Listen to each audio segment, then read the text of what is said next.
As I was sitting here making the list for this video, right, I really sat down and thought, what actually is streetwear in the first place? Because it can range from this all the way to this. Now to me, streetwear really is just a loose and fluid term for any freestyle urban amalgamation of style. These will just be the looks like the name streetwear depicts, right? Just wear hanging out in the streets with the boys, right? Where there's no strict formality or any specific dress code or uniform. And it's so funny, right? Because streetwear is definitely culture specific, but thanks to the whole global connectivity of the internet, we all tend to kind of dress the same irrespective of locality. Because you look around, right, you'd be like, over here in Australia, right, you look at a white Becky is wearing Jordans, right?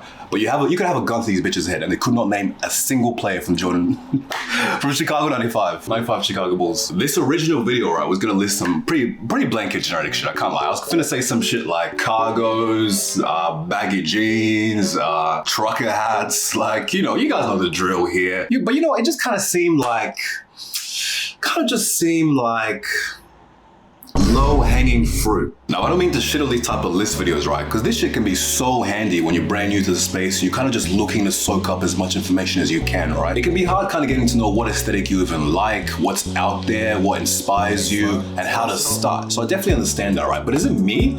Or is fashion just starting to get a bit boring and too templated? It's like you can't just look at a dude's fit anymore and just be like, yep, that's his style, that's his type of look. A unique personal expression of his creativity and his desires and his tastes, right? Nowadays, every type of look you come across fits specifically into this organized template of whatever buzzword core fashion kind of trend you're talking about, right? But you know, I should play devil's advocate here, because combating this whole ideology about these templated fits and how everyone kind of dresses the same, right? Like, to be honest, I did sit down and think about it a little bit, and this whole like stealing fit, I mean, getting inspiration from fits, there's nothing really wrong with that, right? Because it's a core aspect of not just fashion, but creativity in general. So am I just being jaded when I speak about these whole NPC templated fits or these really organized aesthetics ruining my whole self-imposed prestige or pedestalized idea of fashion? Because in essence, right, everyone here has copied another nigga's fit. And just because you've copied the fit doesn't inherently mean the fit is bad, because your unique interpretation of that fit is completely different to how he might have put it on. Because look at this here, right? The first essential I want to talk about with streetwear is gonna be baggy jeans. Everyone needs a go-to set of baggy jeans. This is like no ifs, ands, or buts. This is the most important piece of streetwear, right? This might initially sound like something pretty obvious and cookie cutter, right? But you can get in a deep rabbit hole when you really start to explore the differences in silhouette,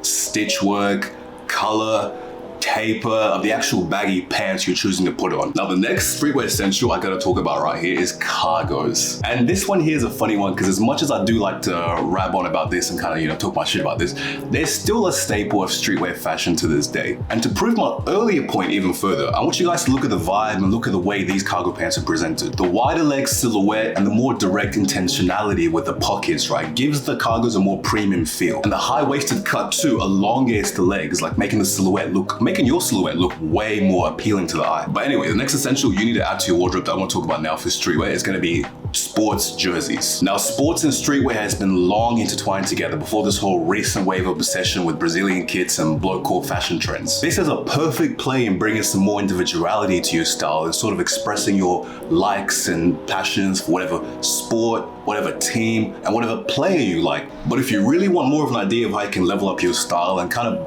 transform your whole aesthetic or your whole general look, right, to be the best you can, then I am doing coaching consultations if you want to click on the link in the description. Because essentially, right, one-on-one with me, I'll be able to sort of analyze, deeply give you the advice you're looking for. And I just think it'd be kind of sick to talk to you guys and really like get down and kind of just see what you guys are doing, what you guys are struggling with, and give me more of an idea what I can do with the videos. Like, I know this is a pretty funny plug to put in the video, right? But like generally, this is such a sick idea that I'm really excited to kind of talk to you guys about.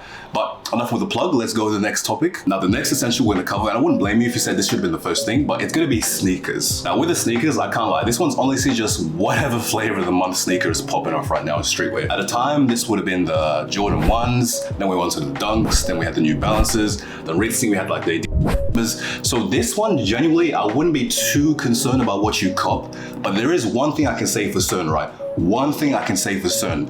If you're looking to build a streetwear wardrobe, you need to invest in a pair of Jordan 1s. This is just synonymous with streetwear.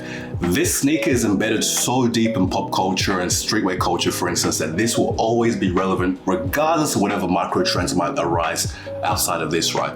I'm not saying you can't dibble and dabble in those other ones, but if you're looking to me to say, what are some staples I can use or what are some essentials I need to add to my streetwear wardrobe, you need a pair of Jordan 1s. Obviously, the OG high top silhouette is going to be like the goal to chase for, right? But even the low top is still an amazing piece to have in your wardrobe. Now let's talk about jewelry. Your jewelry introduces you before you even speak. And jewelry is so crucial to a lot of streetwear fits, right? Because it highlights that nice dynamic juxtaposition between those more laid back and loungy type pieces with the more direct, elevated, premium type pieces as well. It kind of brings it all together and sort of inherently boosts the whole appeal of streetwear looks in general. I feel like a lot of these streetwear looks without like a nice chain, a nice bracelet, some nice metal kind of accents, right? A lot of these streetwear pieces can look pretty daggy, man. They can look pretty fucking homeless. So the jewelry is a nice little kind of glue, essentially, that makes the streetwear pieces just work. Now let's talk about tops, the essential tops you need in the streetwear wardrobe. Now, if I made this video like 2 years ago, right, I would have just come on here and just said, oversized tee. All you need is an oversized tee. But now, with more time in the space, more wisdom, just more experience, I can come at this topic with a little more nuance now. While oversized tees, relaxed fit tops, like baggy tees, boxy tees, whatever, right? While they do constitute for majority of those streetwear looks you might see on the gram or TikTok and everything, it's not that you necessarily have to fit in that mold to make a streetwear wardrobe. For me, in terms of tops, I think any top with any bold, vibrant prints, any eclectic designs, anything that's just kind of extravagant and loud, I think anything like that is what fits the whole streetwear aesthetic per se. Because remember how I told you guys at the beginning that streetwear isn't necessarily like this strict dress code or uniform they have to adhere to. So I'm not gonna sit on here and tell you that you have to have a specific kind of top to make streetwear work, right? You can kind of put together anything that sort of has that nice urban, like freestyle, like I just put this shit on type vibe, Like it's hard to kind of really put it into words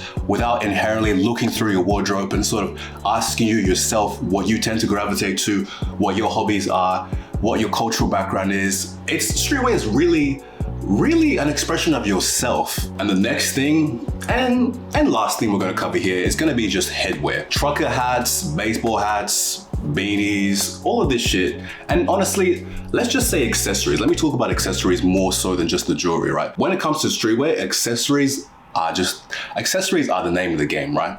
I think because the whole point I made about streetwear being such an expression of yourself, accessories are the point where you can really just add that nice little detail that's just more unique than another different person's fit, So just go crazy with accessories, find anything you fuck with, put it together with the rest of the stuff I talked about, and you'll see how you go, If you do want a proper style consultation, then click the link in the description. But other than that, I'll see you guys next time.